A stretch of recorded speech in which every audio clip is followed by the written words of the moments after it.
आज देश में संविधान खतरे में है, आज लोकतंत्र खतरे में है, आज जमहूरियत खतरे में। अगर हर राज्य में उनका एक ही प्रयास है कि हर राज्य में खाली भगवान आ रहे हैं, हिंदू मुस्लिम करके देश को कहां ले जाना चाहता है, ये तो समझ में नहीं आता। भाजपा का प्रदेश कार्यालय है, यहाँ पर भी प्रदेश स्तरीय बैठक हुई एसआईआर को लेकर के और कहा गया कि झारखंड के जो वोटर लिस्ट है इसमें काफी विसंगतियां हैं।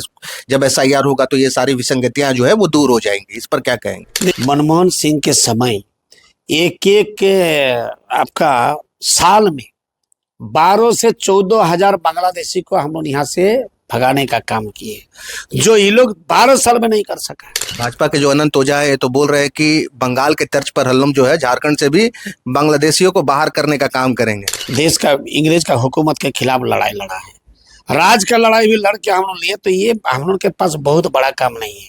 हम लोग इसका मुकाबला कर सकते हैं और योग्य व्यक्ति का नाम को वहां पर रखने के लिए हम उसको सुनिश्चित करेंगे। पूर्व मुख्यमंत्री चंपई सोरेन भी बार बार ये मसला उठाते रहे हैं कि झारखंड का जो संथाल परगना है यहाँ पर बांग्लादेशी घुसपैठ जो है वो चरम पर है और अब जो है बांग्लादेशी घुसपैठ में जो लोग आए हैं उन लोगों का वोटर आईडी भी बन गया है और जब एसआईआर होगा तो इसके तहत जो है वैसे लोगों का भी नाम कटेगा, ये भी भाजपा बोल रही है। देखिए, चंपई सोरेन काल का नेता नहीं और काल विधायक नहीं बना है। कब से विधायक बना है, नेता कब से बना है, इतना दिन क्यों नहीं बोला है? ये व्यवस्था आज का तो नहीं है, ये भारतीय जनता पार्टी का भाषा है। जो नेता प्रतिपक्ष है बाबूलाल मरांडी ये तो बोल रहे हैं कि जिस तरह से वैश्विक संकट आया है और अन्य देशों में जितना दाम बढ़ा है, तेलों के दामों में जितनी बढ़ोतरी है उसके मुकाबले तो ये काफी कम है और देश हित में जो जनता है उसको थोड़ा जो है इस पर समर्थन सामने आकर के सपोर्ट करने की जरूरत है।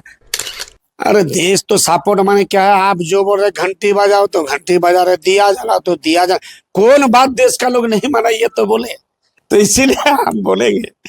ऐसा कौन आदेश हुआ वहां से जो हम लोग नहीं किए हैं, ये बताइए। भारत निर्वाचन आयोग के द्वारा झारखंड सहित 16 राज्यों के साथ ही 3 केंद्र शासित प्रदेशों में तीसरे फेज का जो विशेष गहन पुनरीक्षण यानी कि एसआईआर होने वाला है, इसको लेकर के जो तैयारी है वो पूरी कर ली गई है और कहा जा रहा है कि अक्टूबर के पहले सप्ताह में जो है वो झारखंड में एसआईआर का काम शुरू हो जाएगा। ऐसे में आयोग ने सभी राजनीतिक दलों से अपने अपने BLO 2 जो कार्यकर्ता है उनके नाम और फोटो को जिला कार्यालयों में जमा करने को कहा है। इसको लेकर के अब जो झारखंड के सभी राजनीतिक दल है इन्होंने भी तैयारी जो है वो शुरू कर दी है।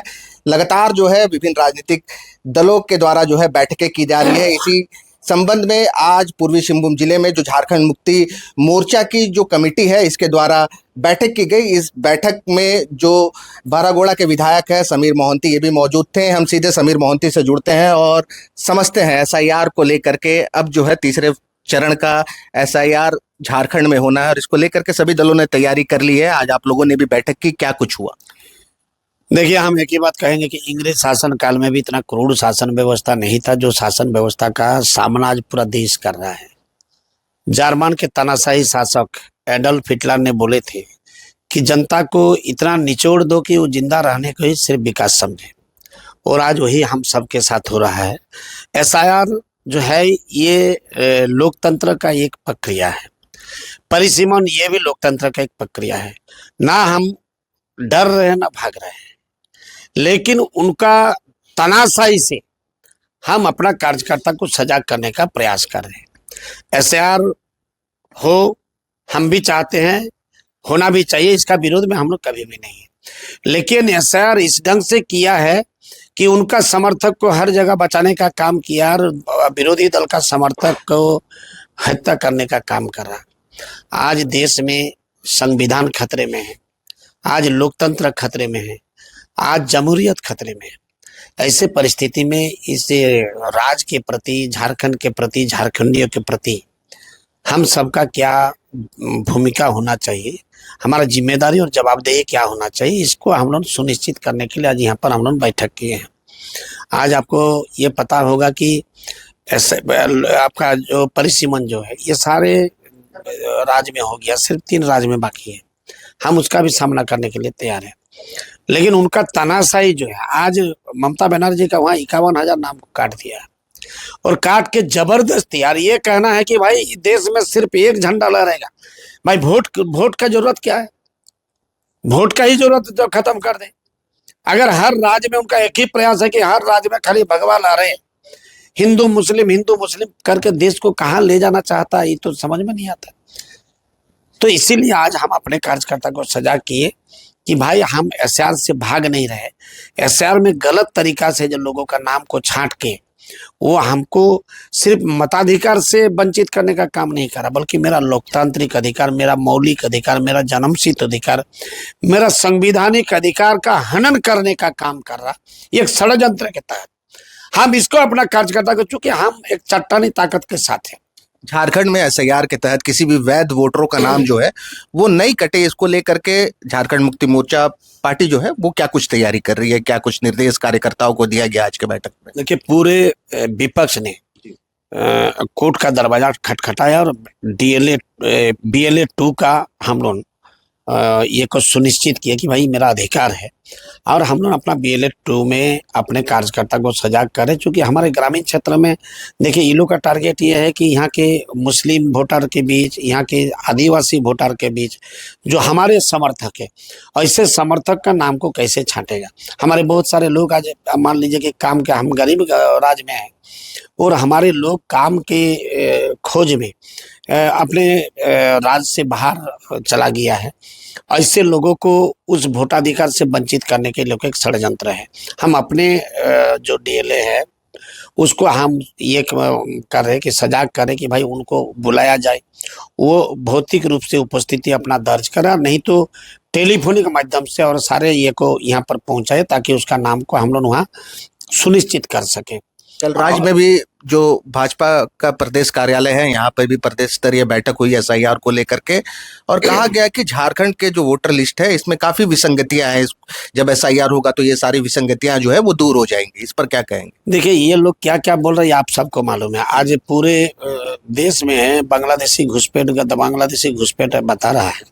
आप देख लीजिए, लास्ट तक आपका इसका विजय हम लोग का जो क्या है, मनमोहन सिंह के समय एक आपका साल में 12 से 14 हजार बांग्लादेशी को हम लोग यहाँ से भगाने का काम किए, जो ये लोग 12 साल में नहीं कर सका। कोई साल में 400, कोई साल में 500, इस तरह के आप आंकड़ा देख लीजिए। इतना आंकड़ा तो बोलना अभी मुश्किल है। और हमारा यहाँ इस तरह का कोई भी अगर विसंगति है तो उसका मुकाबला करे। लेकिन उनका लक्ष्य देखिए, भारतीय जनता पार्टी खाली दिखावा कर रहा है। वो तो उसको सुनिश्चित करने के लिए, उसका जीत को सुनिश्चित करने के लिए षड्यंत्र के तहत इस तरह का कर रहा है। भाजपा के जो अनंत ओझा है तो बोल रहे हैं कि बंगाल के तर्ज पर हल्लम जो है झारखंड से भी बांग्लादेशियों को बाहर करने का काम करेंगे। देखिए, जो राज और जो संगठन चट्टानी ताकत के खिलाफ अब देश का आजादी सिद्धू कानू, तिलका मांझी, बिरसा मुंडा लड़के देश का, इंग्रेज का हुकूमत के खिलाफ लड़ाई लड़ा है, राज का लड़ाई भी लड़ के हम लोग लिए। तो ये हम लोग के पास बहुत बड़ा काम नहीं है, हम लोग इसका मुकाबला कर सकते हैं। और जग व्यक्ति का नाम को वहां पर रखने के लिए हम उसको सुनिश्चित करेंगे। पूर्व मुख्यमंत्री चंपई सोरेन भी बार बार ये मसला उठाते रहे हैं कि झारखंड का जो संथाल परगना है, यहाँ पर बांग्लादेशी घुसपैठ जो है वो चरम पर है, और अब जो है बांग्लादेशी घुसपैठ में जो लोग आए हैं उन लोगों का वोटर आईडी भी बन गया है, और जब एसआईआर होगा तो इसके तहत जो है वैसे लोगों का भी नाम कटेगा, ये भी भाजपा बोल रही है। देखिए, चंपा सोरेन काल का नेता नहीं और काल विधायक नहीं बना है। कब से विधायक बना है, नेता कब से बना है, इतना दिन क्यों नहीं बोला है? ये व्यवस्था आज का तो नहीं है, ये भारतीय जनता पार्टी का भाषा है। हम चंपा सोरेन मेरा गुरुजी, हम बहुत ज्यादा उनका खिलाफ में बोलना नहीं चाहते, लेकिन काल तक क्यों चुप था, क्यों नहीं मुंह खोले? आज भारतीय जनता पार्टी आ जाने के बाद फिर उनको बांग्लादेशी घुसपैठ आ जा रहा, तो सारा चीज उनको दिख रहा है, काल नहीं दिख रहा था। तो इसीलिए हम लोग उस पर नहीं जा रहे हैं। हम लोग हम अपने को, अपना लोगों को कैसे बचाएंगे, इस पर हम लोग बात कर रहे हैं। लेकिन दादा, आपके गुरु हैं और आप भी ये बात को स्वीकार कर रहे हैं, लेकिन वो तो लगातार बोलते रहे ना कि जब बांग्लादेशी घुसपैठ हो रहा था और जब चीजें इस तरह से होने लगी तो वो जो है आवाज बुलंद किया उन्होंने। हम तो बोले ना, काल तक क्यों नहीं बोले? कहीं पर बांग्लादेशी घुसपैठ का कहीं बात ना, हम चले जाने बरागुड़ा विधानसभा, मोरागुड़ा विधानसभा में जो बांग्लादेशी का बात कर, सिर्फ मुसलमान 2800 वोट आ रहे हैं। अब वहां घुसपैठी कहां से आया बता दीजिए आप। घाटशिला चले आइए। तो ये तो एक, अब बोलेगा क्या बताइए। विपक्ष में रह के वो विकास का बात नहीं बोल सकता है। आज बताइए यहाँ पर विजय तमिलनाडु में सरकार बनाने के बाद 2 चीज घोषणा कर दिया तो पूरा जय जयकार हो रहा। क्या चीज का घोषणा किया है? बिजली का बिल 200 यूनिट माफ कर दिया। भाई हम 2 साल पहले मेरा मुख्यमंत्री दिखाया ये रास्ता। अब मैया सम्मान योजना, ये अन्नपूर्णा योजना 3000 रुपया दे रहा। हम 2500 रुपया तो 2 साल पहले शुरू कर दिए। रेडियो का आविष्कार कौन किया है ये महत्वपूर्ण है। कौन फिलिप्स बनाया, कौन पैनासोनिक, कौन नेशनल बनाया, कौन संतोष बनाया, कौन सोनी बनाया, ये महत्वपूर्ण नहीं है।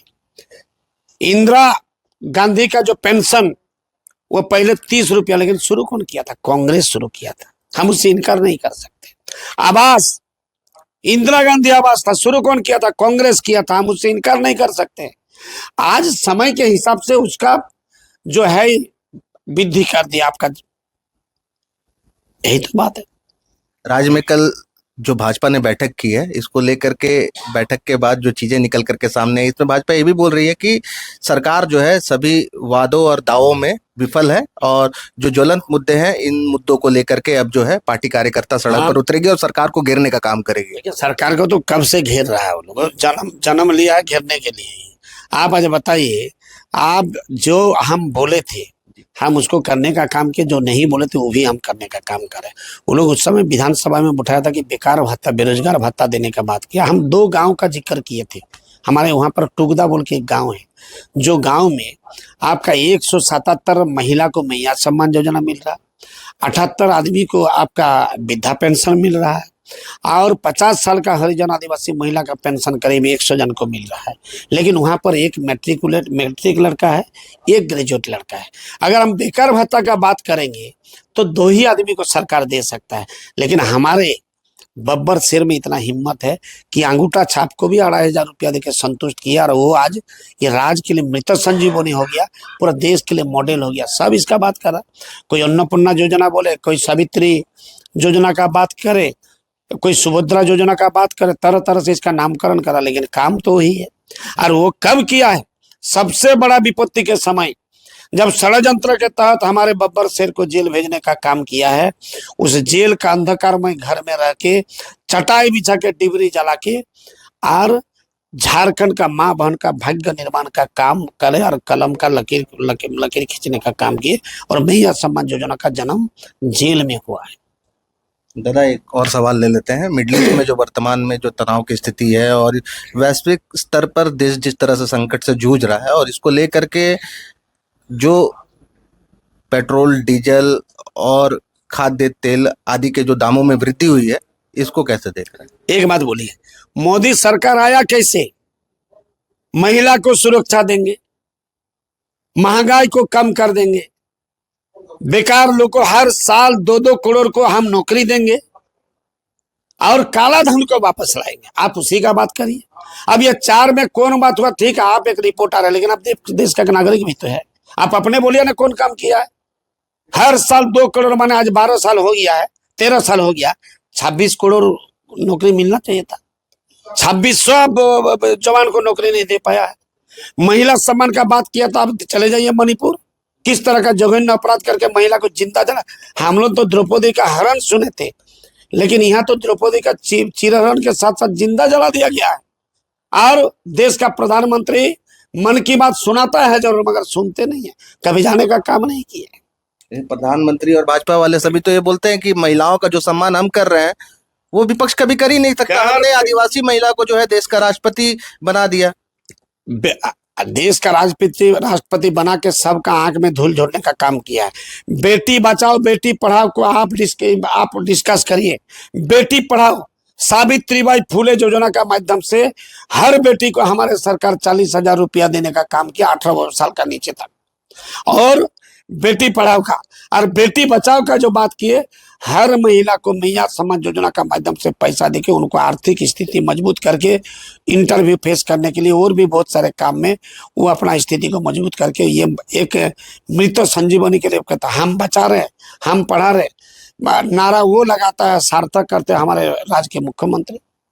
वर्तमान में जो राज्य में की क्राइसिस की स्थिति जो दिख रही है, तमाम पेट्रोल पंप में जिस तरह से गाड़ियों की लंबी कतारें खड़ी हैं, पेट्रोल के दाम में वृद्धि हो गई है, दूध के दाम में वृद्धि हो गई है, इन सभी चीजों को कैसे देख रहे हैं? आप बताइए, आप ही बताइए।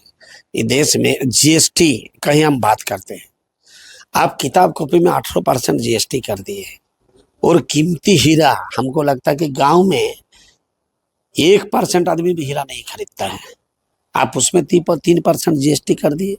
आप दूध में, छाछ में जीएसटी कर दिए। आज पेट्रोल और डीजल का दाम अगर बढ़ाया तो जिम्मेदार कौन है? जो बड़ा बड़ा डींग हाँक रहा है, जुमलाबाजी सरकार आज ये सब कर रहा है। अब पूरा हम तो बोले कि आज पूरा देश का लोग आज रो रहा है, जितना स्टेट में भारतीय जनता पार्टी सब के लोग आज रो रहा है उस क्षेत्र में।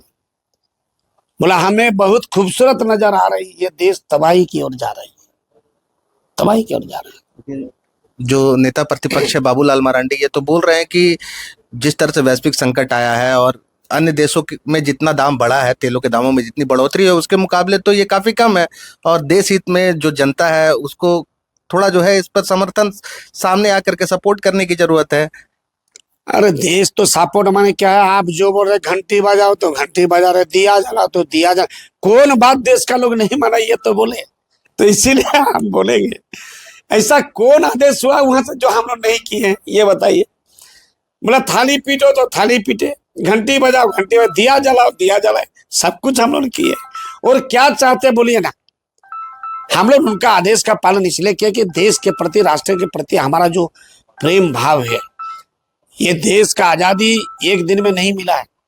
6,72,680 क्रांतिकारी योद्धा प्राणों का बलिदान देके देश को आजाद करने का काम किया। उनका खून का एक एक बूंद को हम याद करके हम पूर्ण समर्थन है उनके साथ। तो नेता प्रतिपक्ष तो यही बोल रहे हैं कि देश हित में थोड़ी कुर्बानी तो देनी ही पड़ेगी। ज्यादा कुछ नहीं, उधर वो नहीं बोलेंगे तो उनको कल पार्टी से ही निकाल देंगे। ये तनाशा पार्टी है, ये आप समझ रहे, तो उनको उनका अपना जगह को सुनिश्चित रखने के लिए सब कुछ बोलना पड़ेगा। चलिए ठीक है, अभी हमने बारागोड़ा के विधायक समीर मोहंती से बात की और कई विषयों पर जो है उन्होंने काफी बेबाकी से अपनी बात रखी है। शुक्रिया। गोल, जहां 27 वर्षों के सफर में 17,000 से भी अधिक छात्रों ने डॉक्टर एवं इंजीनियर बनकर भरे सफलता की ऊंची उड़ान, जहां साधारण छात्र भी झारखंड टॉपर्स बनकर बना रहे इतिहास। दूरदर्शी शिक्षाविद श्री विपिन सिंह के मार्गदर्शन में मेडिकल एवं इंजीनियरिंग के लाखों छात्रों के लिए आशा की किरण के रूप में गोल नेशंस लीडिंग इंस्टीट्यूट। प्रॉब्लम हो गया और सडनली हो गया, अचानक हो गया। तो Jeevan Jyoti super specialist hospital में एडमिट करके इनका एंजियोग्राफी कराया। एंजियोग्राफी करने के बाद वो अपना रिपोर्ट दिया कि इनका 95% प्लस ब्लॉकेज है, स्टेंट से काम नहीं चलेगा, इनको बाईपास करना ही पड़ेगा। तो कबीर हर्ब है। जब यहाँ पहुँचे फर्स्ट टाइम में इनको दिखाया तो माशाल्लाह रिपोर्ट बहुत बढ़िया है। 1 सप्ताह अंग्रेजी दवा चलाना है, उसके बाद दवाई बंद कर देना है।